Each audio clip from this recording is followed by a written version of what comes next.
మేడిగడ్డ బారేజ్ పిల్లర్లు కుంగిపోవడానికి కాంగ్రెస్ కుట్ర ఉందనే అనుమానాలున్నాయని BRS working president MLA KTR ఆరోపించారు. లక్షల క్యూసెక్ల వరద వచ్చినా చెక్కు చెదరని బ్యారేజ్ ఎన్నికల ముందు అలా ఎందుకు అవుతుందని అన్నారు. మున్ముందు బ్యారేజ్కు ఏం జరిగినా ఈ ప్రభుత్వం కుట్ర ఫలితమే అని భావించాల్సి ఉంటుందని చెప్పారు. ఒకరిద్దరు మంత్రులకు ఎవరితో సంబంధాలున్నాయో తెలుసన్న కేటీఆర్ వారు బ్యారేజ్ను ఏమైనా చేయగలరని ఆరోపించారు. కాళేశ్వరం ప్రాజెక్టుపై కాంగ్రెస్ ప్రభుత్వం తప్పించుకునే యత్నం చేస్తోందని విమర్శించారు. మీడియాతో నిర్వహించిన చిట్ చాట్లో కేటీఆర్ కాంగ్రెస్ సర్కార్ కుట్రలపై మండిపడ్డారు.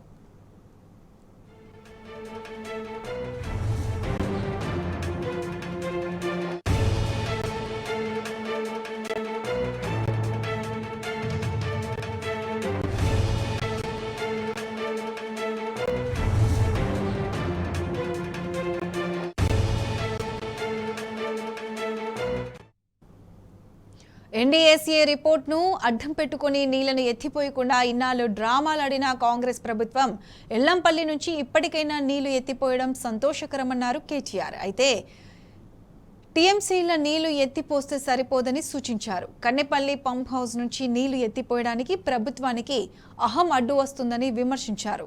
కాళేశ్వరం ప్రాజెక్టును విఫల ప్రాజెక్టుగా చూపించాలనుకొని వారే విఫలమయ్యారని కేటీఆర్ ఎద్దేవా చేశారు.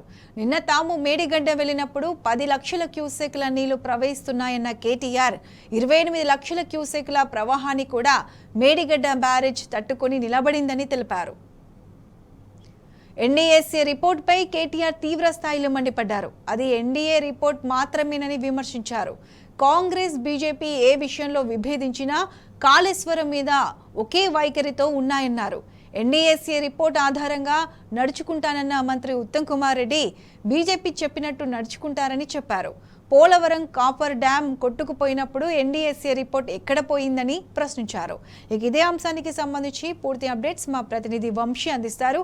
Vamsi, BRS party working president KTR అటు మీడియాతో చిట్చాట్ చేస్తూ అటు కాళేశ్వరం పైన పలు ఆసక్తికరమైనటువంటి ఏదైతే చెప్పినటువంటి అంశాలు చెప్పినటువంటి పరిస్థితి కూడా మనం చూస్తా ఉన్నాము. ప్రధానంగా మేడిగడ్డ బ్యారేజ్ పిల్లర్లు కుంగిపోవడానికి కాంగ్రెస్ కుట్ర ఉందనే అనుమానాలను ఆయన వ్యక్తం చేశారు. లక్షల క్యూసెక్లు వరద వచ్చిన చెక్కు చెదరిన బ్యారేజ్ ఎన్నికల ముందు ఎలా ఎందుకు అవుతుందనే అంశానికి సంబంధించి కూడా వారు చెప్పినటువంటి పరిస్థితులు మనం చూస్తా ఉన్నాం. ఎన్నికలకు ముందే బ్యారేజ్ పరిస్థితి ఎందుకు అలా అవుతుంది, దాంతో పాటుగా మున్ముందు బ్యారేజ్ కి ఏం జరిగినా ఈ ప్రభుత్వ కుట్ర ఫలితమే అని భావించాల్సి ఉంటుందని కూడా చెప్పడం జరిగింది. ఒకరిద్దరు మంత్రులకు ఏదైతే కాళేశ్వరం ప్రాజెక్టు పై కాంగ్రెస్ ప్రభుత్వం తప్పించుకునే యత్నం చేస్తుందని కూడా ఎన్డీఏసీ రిపోర్ట్ ను అడ్డం పెట్టుకొని నీళ్లను ఎత్తిపోయడం లేదని కూడా వారు చెప్పినటువంటి పరిస్థితి కూడా మనం చూస్తా ఉన్నాం. ఎల్లంపల్లి నుంచి నీరు ఇప్పటికైనా ఎత్తిపోయడం సంతోషమే అని కూడా వారు చెప్పినటువంటి పరిస్థితి మనం చూస్తా ఉన్నాము.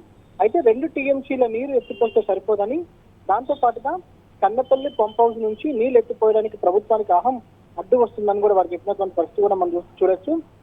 దాంతో పాటుగా కాళేశ్వరం ప్రాజెక్టు విఫల ప్రాజెక్ట్ గా చూపించాలనుకుని విఫలమయ్యారని కూడా వారు చెప్పినటువంటి పరిస్థితి కూడా మనకు కనపడతా ఉంది.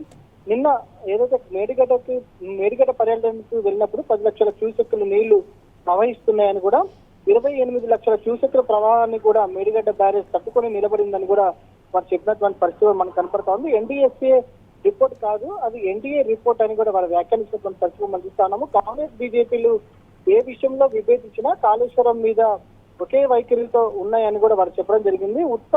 ఏదైతే మంత్రి ఉత్తమ్ కుమార్ రెడ్డి ఎన్డీఏసీ రిపోర్ట్ ఆధారంగా నడుచుకుంటారంటున్నారు, బీజేపీ చెప్పినట్టు నడుచుకుంటారు అనేది చూడాలని కూడా వారు వ్యాఖ్యానించినటువంటి పరిస్థితులు మనకు కనపడతా ఉంది.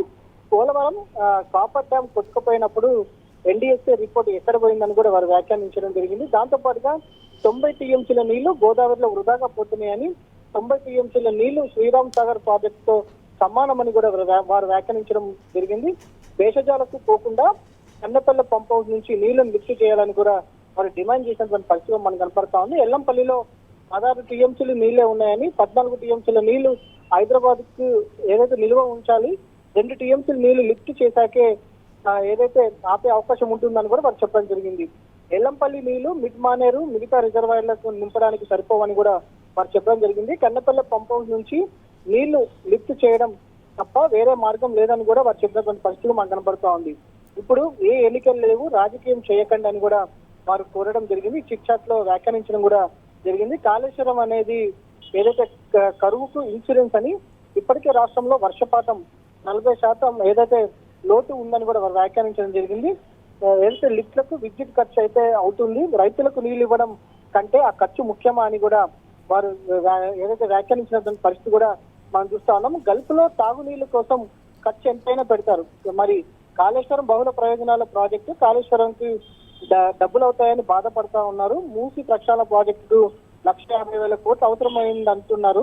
అది ఎవరికి లాభం? అవినీతి కోసమే మూసి ప్రక్షాళన ప్రాజెక్ట్ ని ప్రభుత్వం చేపట్టిందని కూడా వారు వ్యాఖ్యానించినటువంటి పరిస్థితి కూడా మనం చూస్తా ఉన్నాం. ప్రధానంగా కాళేశ్వరం ద్వారా రైతులకు జీవనాధారం కాబట్టి కాళేశ్వరం నీళ్ళు ఎత్తి ప్రజలకు అందించాలని కూడా వారు డిమాండ్ చేసినటువంటి ఏదైతే ఈ మీడియా చిట్ చాట్ లో మాట్లాడినటువంటి పలు అంశాలు ఆసక్తికరంగా ఉన్నాయని కూడా మనం చెప్పుకోవచ్చు.